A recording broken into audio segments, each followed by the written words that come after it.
My name is Will Davis Jr., and on behalf of Austin Christian Fellowship, welcome to our Easter service. It's great to see you. I want to greet the people. Let me hear you outside of the patio. Can we do that? Yeah. Yeah.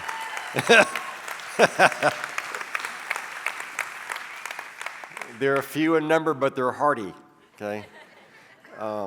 Thank you all for being here as well.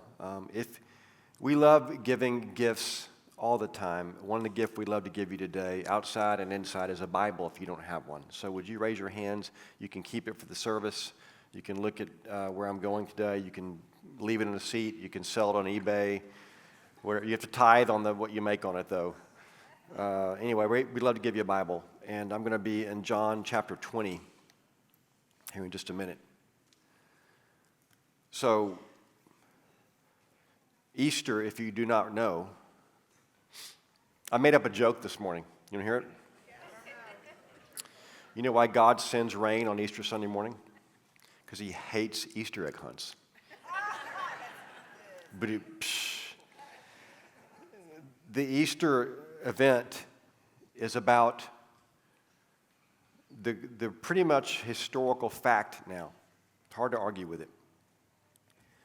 Of an event that followed the greatest act of love in history, the cross event of Jesus. 3 days later, as the Jews counted, Friday being day 1, Saturday being day 2, Sunday being day 3.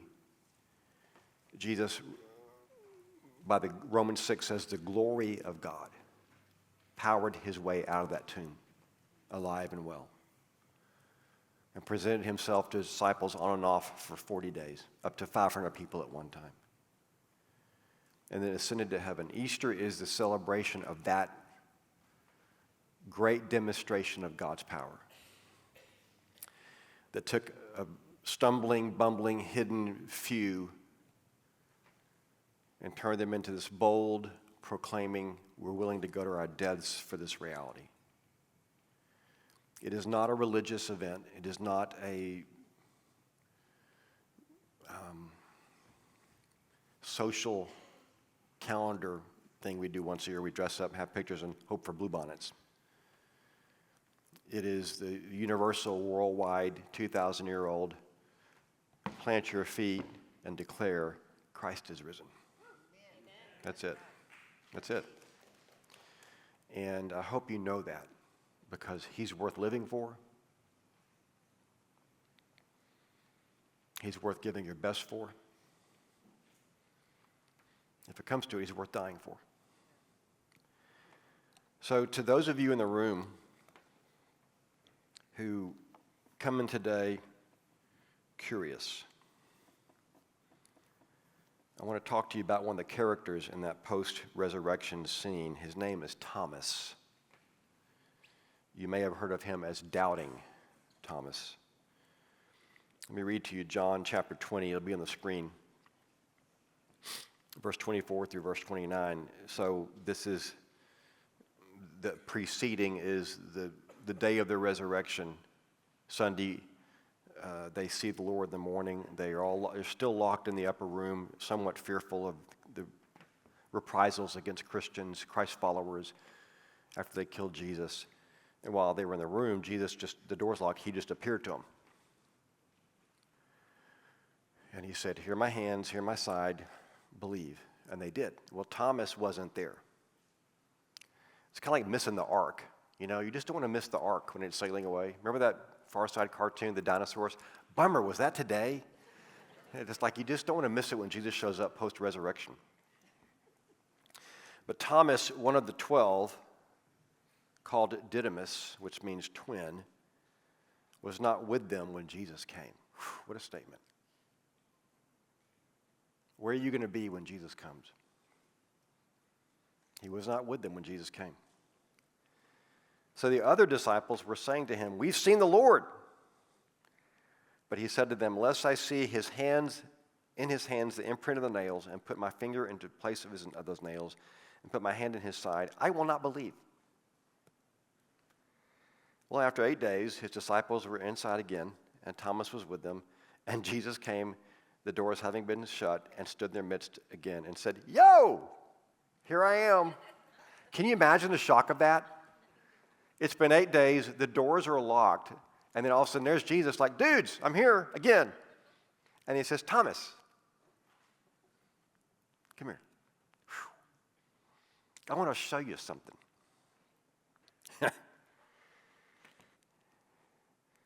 Well, he greeted them with, peace be with you. I would have gone straight to, hey, Thomas, come here.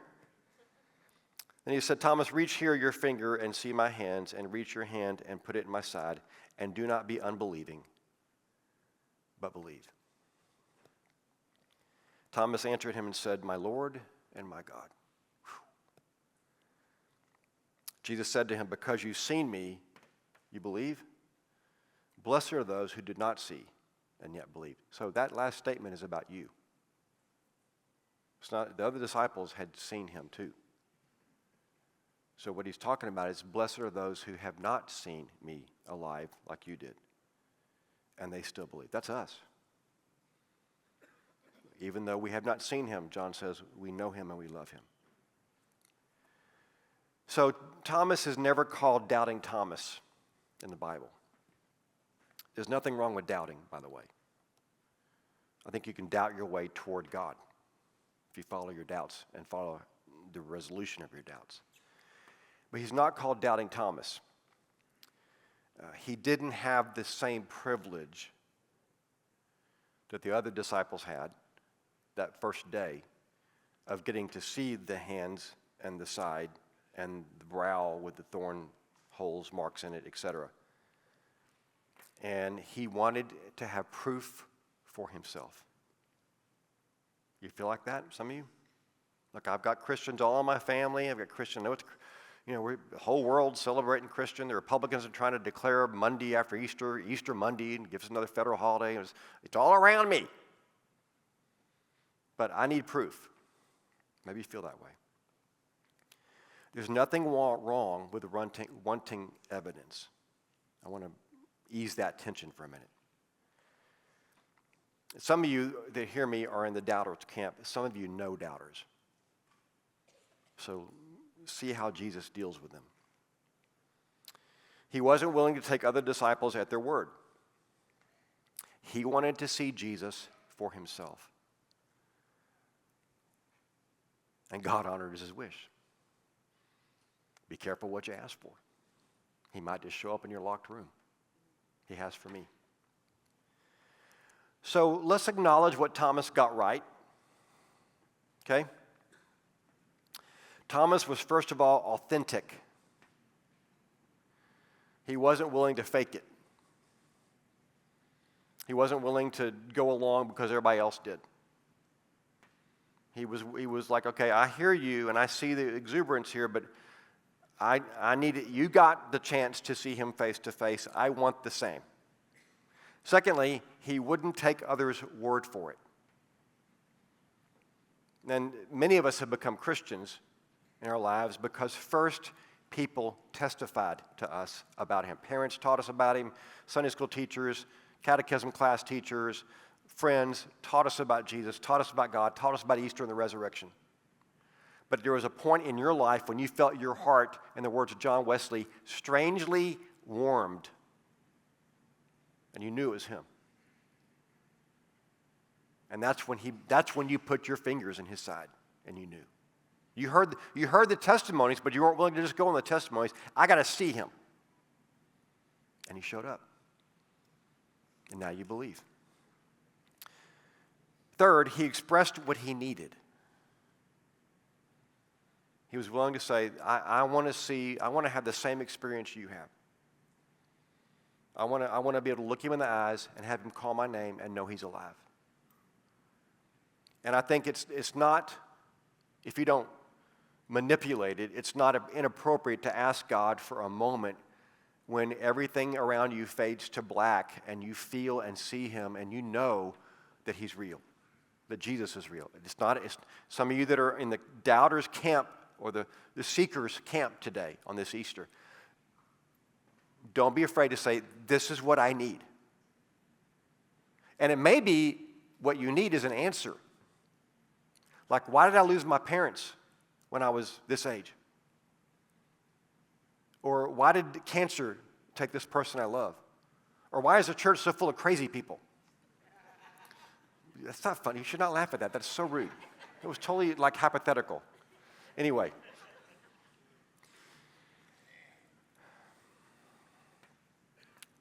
But we also need to express some warnings to doubters. Just a warning or two. Be careful asking God to do for you what he already has.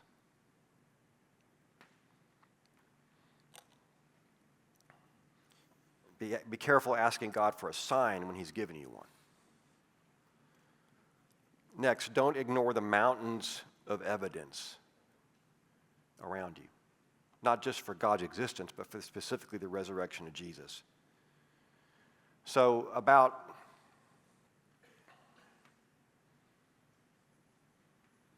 12, 13 years ago, the American Atheist Association, never missing an opportunity to jab playfully at Christians, decided to host their annual convention here in Austin on Easter weekend.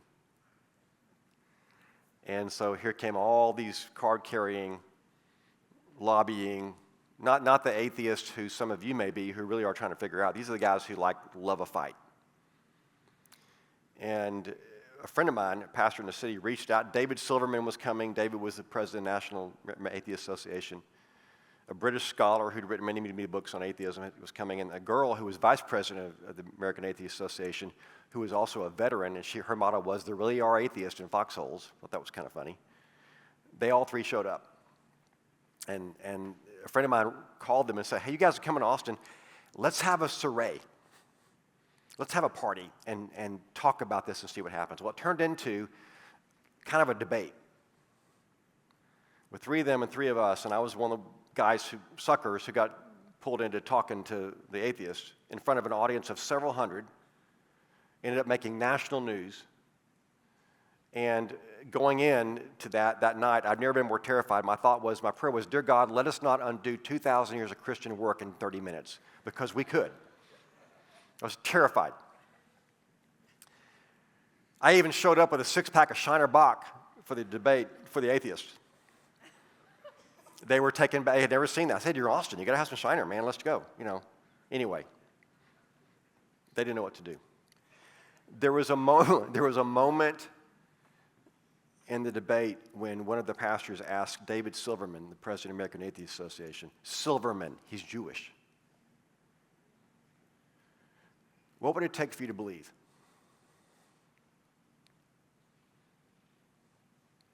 He said, "Well, I want to believe." He said, "My family is all full of believers, and I'm the outcast, and I really want to believe." He said, "Show me a miracle." We're like, "Bruh, seriously? You just exhaled. Okay? Look around. Look around at the stars. Look at the children God has given you. And you want to see a miracle?" So and the thing is, if we showed him the miracle, he would doubt it. He'd say, "Well, how'd you make the miracle happen? Did you have a video of the miracle when it happened?" "Okay, well, I'll show you a video." "Well, the video is fabricated." See, David didn't want to believe. That's what it came down to.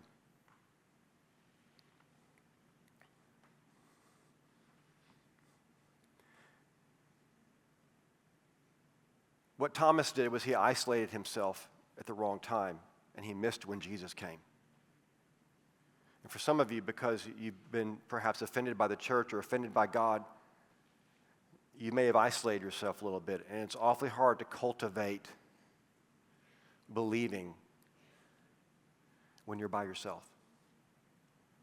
If the devil's all the time saying God's not good, like he did in Eden, God is not good, why would God keep this from you? If you're alone and not around healthy Christians, your doubt factor is going to increase and your faith is going to decrease. And maybe some of you this Easter have felt that. You're isolated. You come to church occasionally. You don't have Christians in your life. You don't read the Bible. You don't pray. Awfully hard to have faith in that setting. Thomas missed it. He was not with his guys when Jesus showed up, for whatever reason. The final warning is you need to examine why you're doubting. That's what David Silverman needed to do. Why are you really questioning this? You know the number one reason people question and doubt the validity of God and the resurrection? It's offense. they're offended because somebody did die of cancer.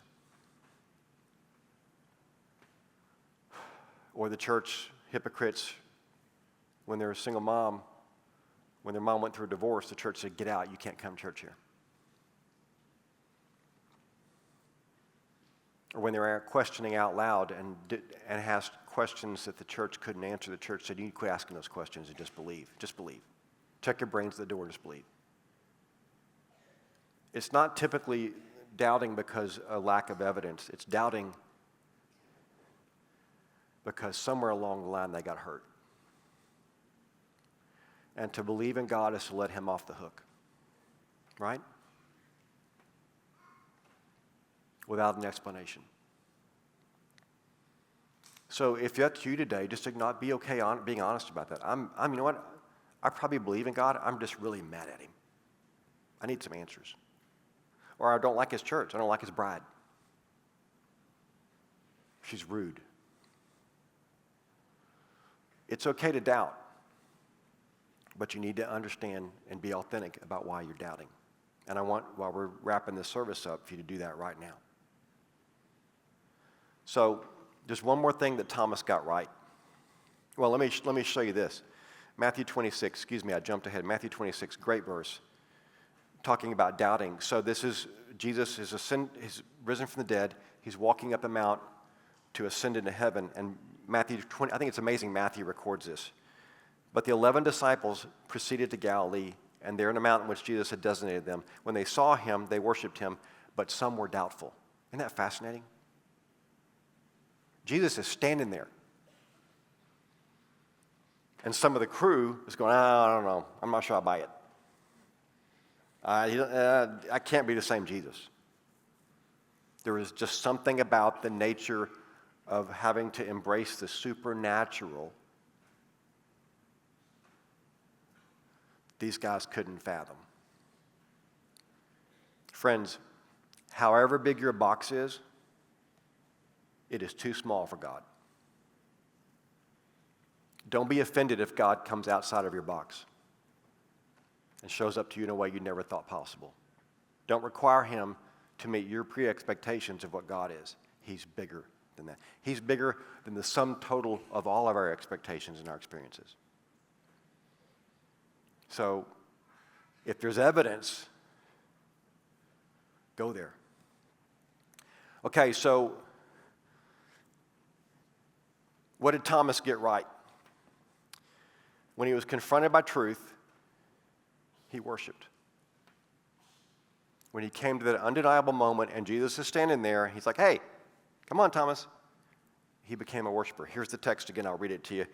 Then he said to Thomas, reach here your finger and see my hands, and reach here your hand and put it into my side, and do not be unbelieving, but believing. And Thomas answered and said to him, great line, my Lord and my God. When he was confronted with undeniable truth, he couldn't find any more excuses. He moved instantly to worship, and that's what we're inviting some of you to do today. You guys in the patio, you guys who'll watch this later on, what we're inviting is that you'll have that undeniable moment where your heart gets strangely warmed, and you know this is real. 2,000 years of Christian history, this thing can stand, and I need to become a worshiper and move from doubting to disciple. My Lord, my God. So let me put a mug shot on the screen. Look at this guy. This is Marty Blank. How many of y'all remember Marty? Okay, a few of you. Marty was an Austin man who ran Accent Food forever and ever. He was a New York City-born Jewish man. My father-in-law, Bob Gary, how many of y'all have been bobbed? Let me see your hands. Okay, yeah, you've been bobbed. Knew Marty, and Marty showed up one Christmas morning, very Jewish, very agnostic, bringing Christmas gifts to the Gary's house. And we remember asking, Marty, what are you doing? He said, I'm keeping my bases covered. Okay? That was Marty. Charming, witty, funny.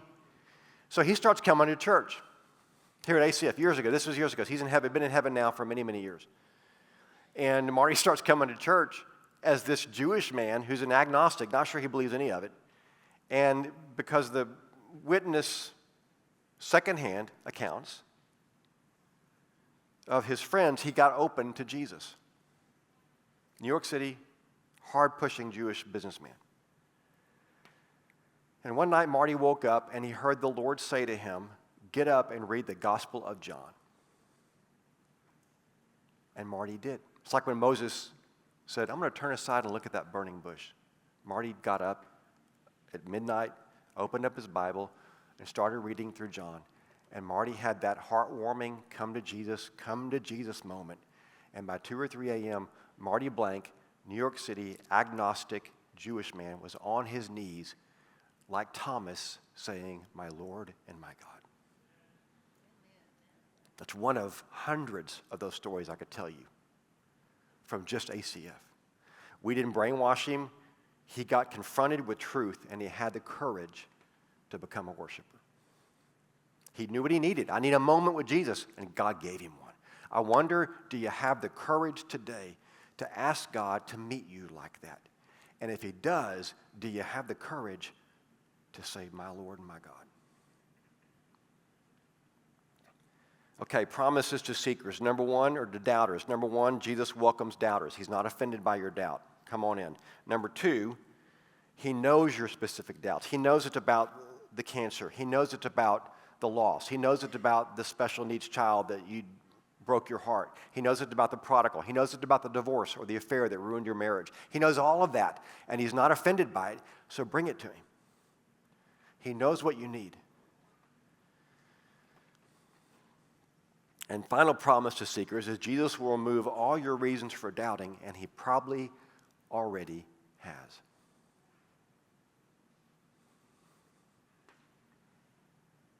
He's just waiting on you.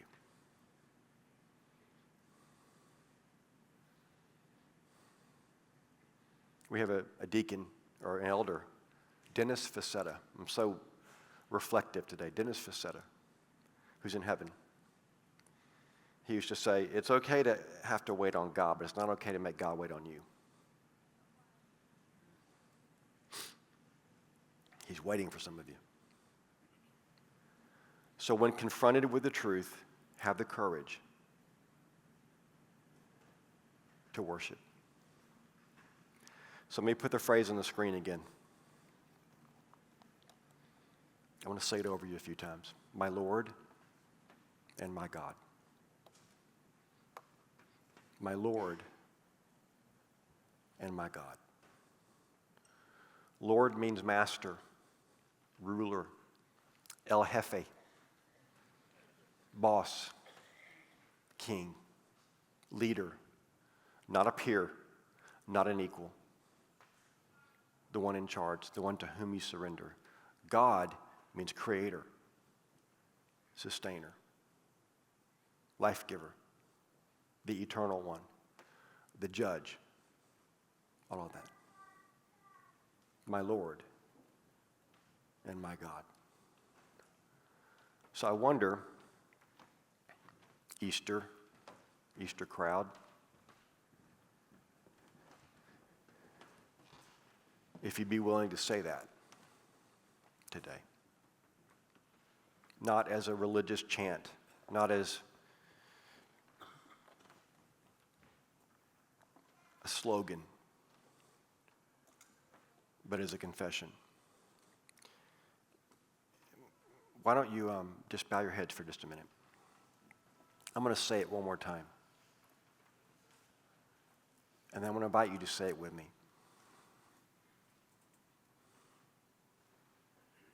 But I don't want you to say it externally. I want you to say it from inside, from your gut. I want you to say it confessionally. And maybe you're going to join Thomas in that upper room 2,000 years ago when he said it for the first time because he'd seen enough. Maybe it's time for you to declare today you've seen enough. My Lord, my God. That's what it sounded like. My Lord, my God. All around the room, as you feel so led, just say that under your breath.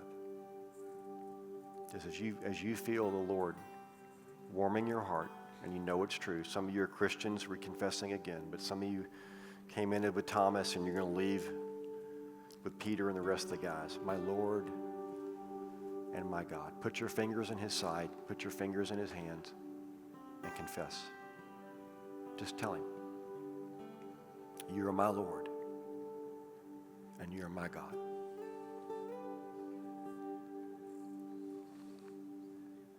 Feel him embrace you.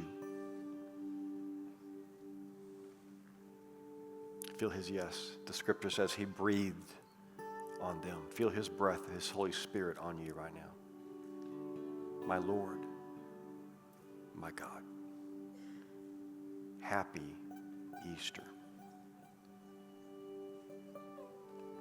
In Jesus' name.